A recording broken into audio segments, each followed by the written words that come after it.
शुएब अपने मकसद में किसी हद तक कामयाब हो जाता है। इसे फ़री को इमोशनली तौर पर ब्लैकमेल कर लेता है और फ़री जो होती है इसे शुएब की बातें मानकर अपने भाई के सामने खड़ी हो जाती है। अपने भाई को साफ अल्फाज में इनकार कर देती है और कहती है कि जो भी मेरा हिस्सा बनता है या जो भी पैसे बनते हैं आप मुझे दें ताकि शुएब की ज़रूरियात पूरी हो सकें, इससे वो अपना बिजनेस खड़ा कर सके। तो कबीर पहले तो शुएब को इनकार कर चुका था। इसने तो साफ अल्फाज में शुएब को कह दिया था कि भाई आपको एक फूटी कौड़ी भी नहीं मिलेगी, अगर आपने मेहनत करनी है तो खुद जाकर करें, कुछ हासिल करना चाहते हैं तो खुद ही जाकर करें, मैं आपको कुछ भी नहीं दूंगा।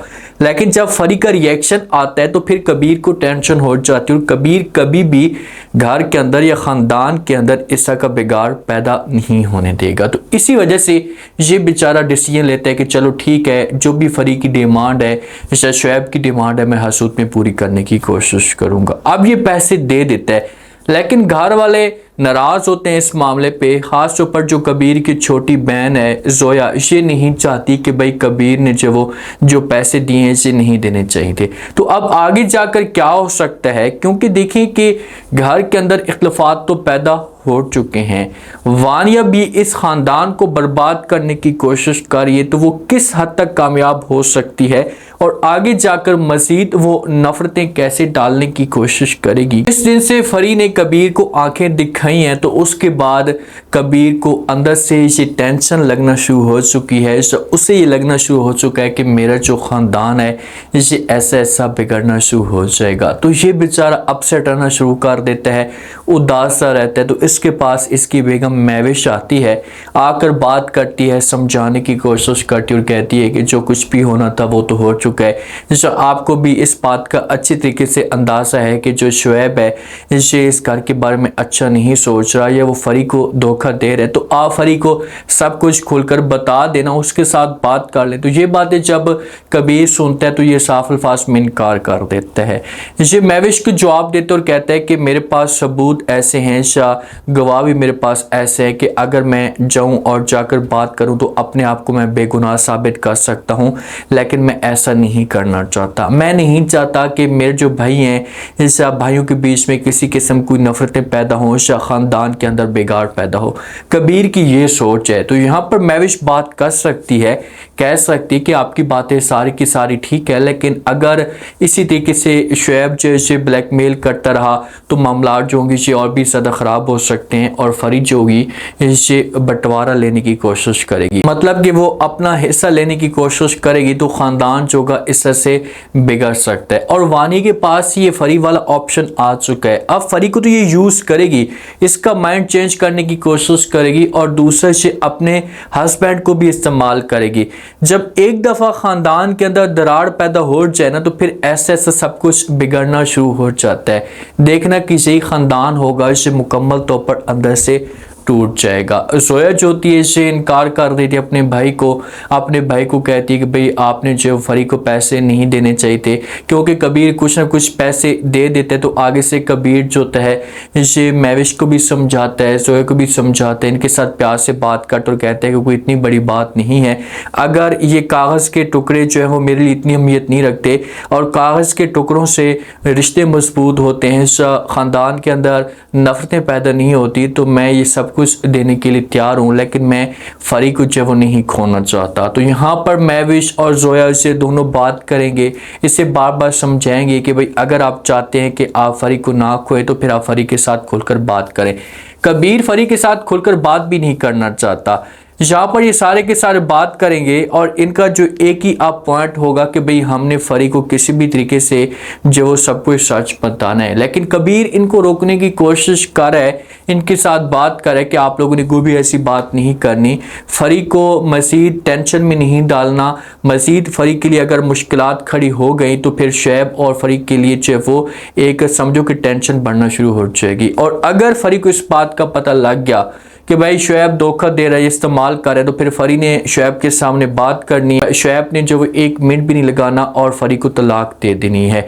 शुएब तो जान छुड़ाना चाहता है, वो फरी को अपने मकसद के लिए इस्तेमाल कर रहा है और फरी बेचारी सच्ची मोहब्बत करती है और महविश होती है इससे जोया के साथ बात भी करती है। जोया को कहती है कि मैं इस बात को जानती हूँ, समझती हूँ कि शुएब जो बड़ा शातिर इंसान है, लेकिन जो इंसान शातिर या तेज़ बनता है ना तो वो एक न एक दिन ज़रूर धोखा खाता है। ये बात तो हकीकत है। जो इंसान जितना चालाक जितना तेज़ बनता है ना तो वो उतना तेज़ी के साथ इस किसी मुश्किल में वो फंस पिट जाता है, किसी वो दलदल में फंस पिट जाता है। तो ये एक न एक दिन ऐसा आएगा कि यही शुएब होगा, ये मिन्नतें तल्ले करेगा कबीर की, चाहे इस ख़ानदान की, कि प्लीज़ आप लोग मुझे जो इस दलदल से निकालें, मैं मुश्किल में फंस चुका हूँ। तो जोया जो होती है ये बात करती है महविश के साथ, इससे कहती है कि देखें कि जो आप ही है ये मोहब्बत करती है शुएब के साथ, सच्ची मोहब्बत करती है और शुएब जो इसी मोहब्बत का नजायज़ फ़ायदा उठाने की कोशिश कर रहा है। देखते हैं कि अगर ये लोग बात करते भी हैं, अगर समझाने की कोशिश करते हैं तो आगे से जो वो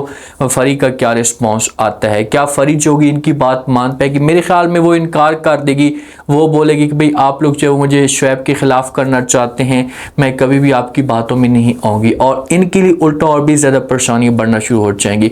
महविश रोकने की कोशिश करती है कबीर को, क्योंकि इनका कोई हॉस्पिटल के मामले पर कुछ ना कुछ मसला चाह रहा होता है। तो महविश कहती है कि और भी ज़्यादा आपके ऊपर परेशानियाँ हैं, तो आप जो वो इस मुश्किल में से इस दलदल में ना ही फंसे तो अच्छा होगा, छोड़ दें ये सब कुछ। तो आगे से कबीर जो थे इनकार कर देते और कहते हैं कि अगर आज मैंने ये सब कुछ छोड़ दिया तो कल को वो बंदा फिर से हरकतें करने की कोशिश करेगा और मुझे पता करना होगा कि आखिरकार इस गेम के पीछे कौन मुलविस है। मुझे सब कुछ पता चल जाएगा तो उसके बाद जो होगा मैं उसे अपने हाल पे छोड़ दूंगा, लेकिन एक दफ़ा मैं असलियत खोलना चाहता हूँ। तो इस गेम के पीछे शुएब मुलविस हो सकता है या शुएब ऐसा की जो वो गेम डाल सकता है। शुएब किसी के साथ कॉल पे बात भी करता है कि भाई आपने जो वो मुझे मेडिकल रिपोर्ट है वो झूठी या फेक बनाकर देनी है। तो ऐसा फील हो रहा है कि ये फरी के मामले पे कुछ ना कुछ कार्रवाई डालने की कोशिश कर रहा है।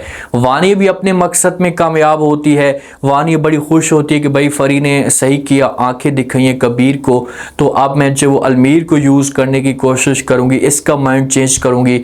जब इसका माइंड चेंज होगा तो उसके बाद सब कुछ हमारे कंट्रोल में आ जाएगा और यही कबीर होगा, ये एक दलदल में फंस जाएगा। इस ख़ानदान का समझो कि एक दफ़ा नुकसान ज़रूर होने, नुकसान किस तरह से हो सकता है? एक बड़ा जो है समझो कि कबीर ख़ानदान है, कबीर ख़ानदान टूटना शुरू हो जाएगा औरतों की वजह से, और जब भाई का हाथ जो होगा इनसे हटेगा तो फिर ये अलमीर वाले होंगे या जितने भी ख़ानदान वाले हैं ये टूटना शुरू हो जाएंगे और उस वक़्त इनके हाथ में फिर कुछ भी नहीं आएगा। यही फरी है ना, आज अपने हस्बैंड की बातें मान रही है, ठीक है ये शुएब के साथ मोहब्बत करती है, ये शुएब को नहीं खोना चाहती, लेकिन फरी को इस बारे में सोचना तो चाहिए कि यार ये बंदा मुझे कई दफ़ा, एक दफ़ा नहीं कई दफ़ा घर से बाहर निकाल चुका है, धक्के देकर इसने मुझे घसीट कर बाहर निकाला है, तो ये बंदा मेरे साथ कैसे मुखलिस हो सकता है। सब कुछ फरी इस मामले पे सोचेगी तो फिर जाकर हो सकता है कि फरी की आंखें खुलें, इसे पता चले कि शार कबीर जो कुछ भी कह रहा था इसे ठीक कह रहा था। अब देखते हैं कि नेक्स्ट एपिसोड के अंदर क्या ट्विस्ट पैदा होता है, मजीद शुएब कौन सी चाल चल सकता है। उम्मीद है आज का रिव्यू, आज का टीजर आप लोगों को पसंद आया होगा। आपने कमेंट सेक्शन में लास्ट में बताना आपको क्या लगता है, क्या नेक्स्ट एपिसोड के अंदर जो वो शुएब जो जिस हिसाब से प्लान बना रहा है तो क्या कबीर जो होगा इस प्लान तक पहुंच पाएगा, और अगर शुएब मजीद फरी को ब्लैकमेल करने की कोशिश करता है तो फरी जाकर अगर कबीर के सामने बात करती है तो आगे से कबीर का क्या रिएक्शन आता है, लास्ट में फीडबैक।